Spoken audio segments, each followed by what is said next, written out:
Enquanto hoje carregamos celulares poderosos no bolso com telas coloridas, internet e IA, houve um tempo em que a palavra portátil significava algo diferente.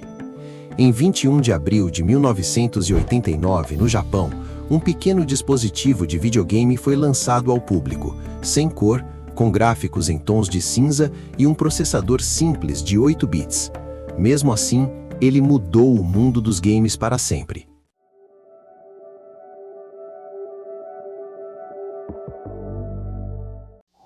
They said it wasn't humanly possible. All the power and excitement of Nintendo right in the palm of your hand. Introducing Game Boy. It's portable, it's in stereo, and its games are interchangeable. Game Boy comes complete with batteries and the outrageous new game Tetris. And for head-to-head competition, use Video Link and blow your opponent away. Game Boy, only from Nintendo. Now you're playing with power, portable power. Esse aparelho era o Game Boy, criado por Nintendo com uma filosofia curiosa: não usar a tecnologia mais avançada possível, mas a mais adequada e duradoura.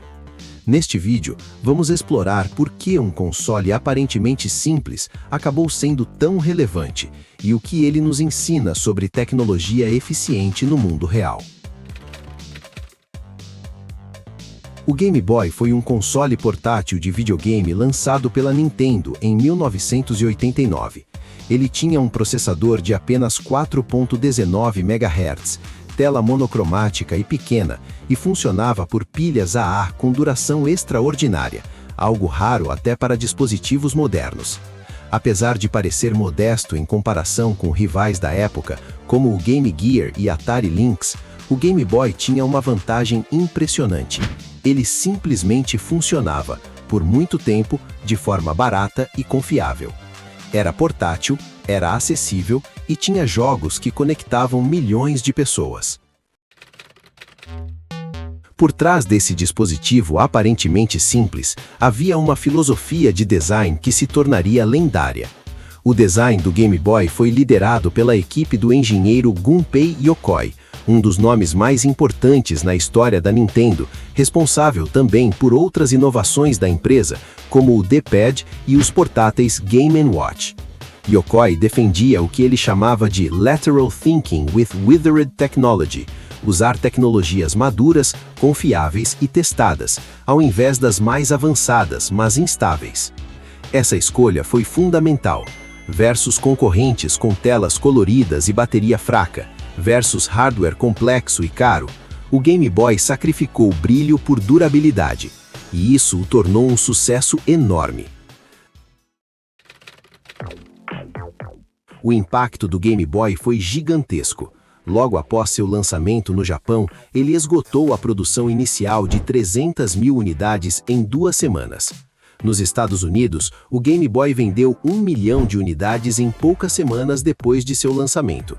No total, somando todas as variantes, inclusive o Game Boy Color, foram vendidas aproximadamente 118,69 milhões de unidades em todo o mundo. Um feito impressionante para um hardware que à primeira vista parecia inferior às rivais. E a influência vai além dos números. O Game Boy ajudou a estabelecer o mercado de jogos portáteis como um dos pilares da indústria. Design e tecnologia que importa. Por que a Nintendo tomou essa direção? Porque Yokoi e sua equipe acreditavam que tecnologia deveria ser utilizável e não apenas poderosa.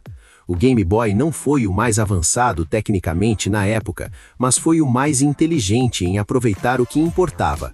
A durabilidade da bateria, a simplicidade dos controles e o uso de cartuchos intercambiáveis permitiram que pessoas jogassem por horas, carregassem no bolso e compartilhassem jogos com amigos.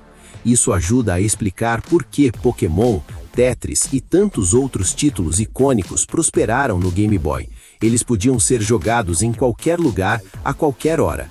Essa abordagem contrasta fortemente com muitas tecnologias atuais, que tendem a usar hardware cada vez mais complexo, depender de conexões, serviços e atualizações constantes, sacrificar autonomia por recursos extras. Além do design, alguns pontos técnicos ajudaram o Game Boy a deixar legado. Cartuchos intercambiáveis permitiram biblioteca enorme e expansível de jogos. Game Link Cable permitiu jogos multiplayer e interação, precursor social dos jogos de hoje.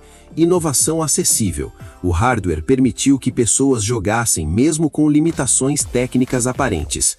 Isso demonstra algo essencial. Não é preciso tecnologia de ponta para tornar a vida mais interessante. É preciso tecnologia que funcione muito bem para as pessoas.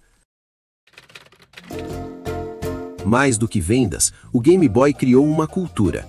Ele não era apenas um dispositivo de diversão, ele foi colocado em exposições de museus, inclusive no Smithsonian National Museum of American History, ao lado de celulares e PDAs da época.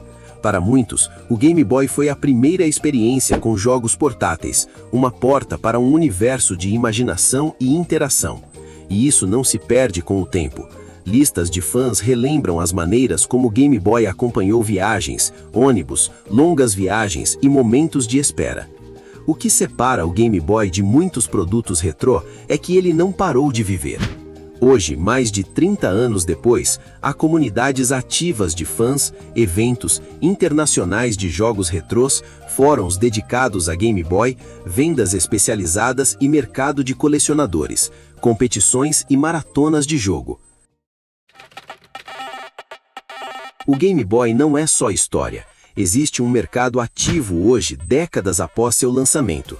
Vendas de consoles usados, plataformas como o eBay, Mercado Livre e lojas de jogos retrôs especializadas vendem consoles, cartuchos e acessórios por valores que variam de dezenas a centenas de dólares, dependendo da raridade. Confira esse exemplo real. Cartucho raro como Shantae Game Boy Color já ultrapassou $1.000 em leilões no eBay. A cultura retrô de Game Boy extrapola a internet. Existem feiras e encontros como o Classic Gaming Expos nos Estados Unidos, Retroplaza e eventos locais em lojas de jogos retrôs.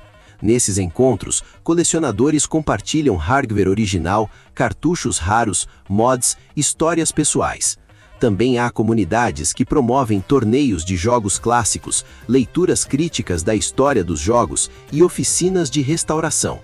Uma das características mais impressionantes da comunidade Game Boy é o trabalho dos modders, pessoas que modificam seus consoles. Isso pode incluir telas modernas, backlight, cores personalizadas, placas revisitadas, conectividade externa. Esses projetos unem nostalgia, engenharia, cultura maker.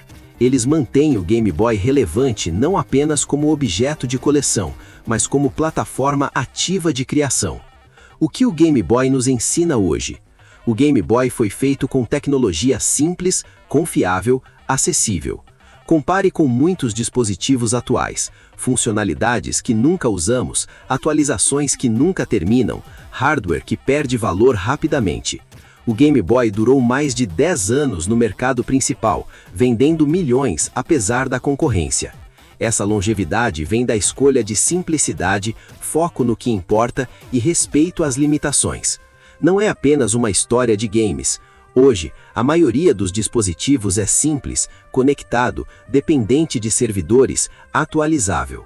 O Game Boy é simples, autônomo, offline e duradouro. E ainda assim, mais de 30 anos depois, comunidades ativas, eventos, economia retrô. Isso diz algo profundo sobre tecnologia.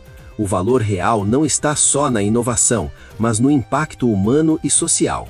É uma lição sobre como criar tecnologia que realmente funciona para as pessoas. O Game Boy é mais do que um console retrô. Ele é um exemplo vivo de como a tecnologia, quando feita com foco humano, cria impacto duradouro, não por ser sofisticada, mas por ser útil, acessível e confiável. Essa é uma narrativa que ecoa no seu tempo.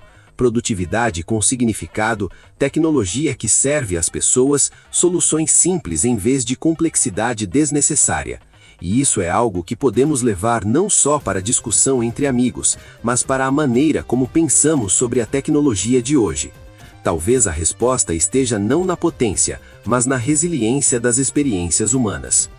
Se essa reflexão faz sentido para você, o próximo passo dessa conversa continua no vídeo AI First, quando a decisão deixa de ser humana.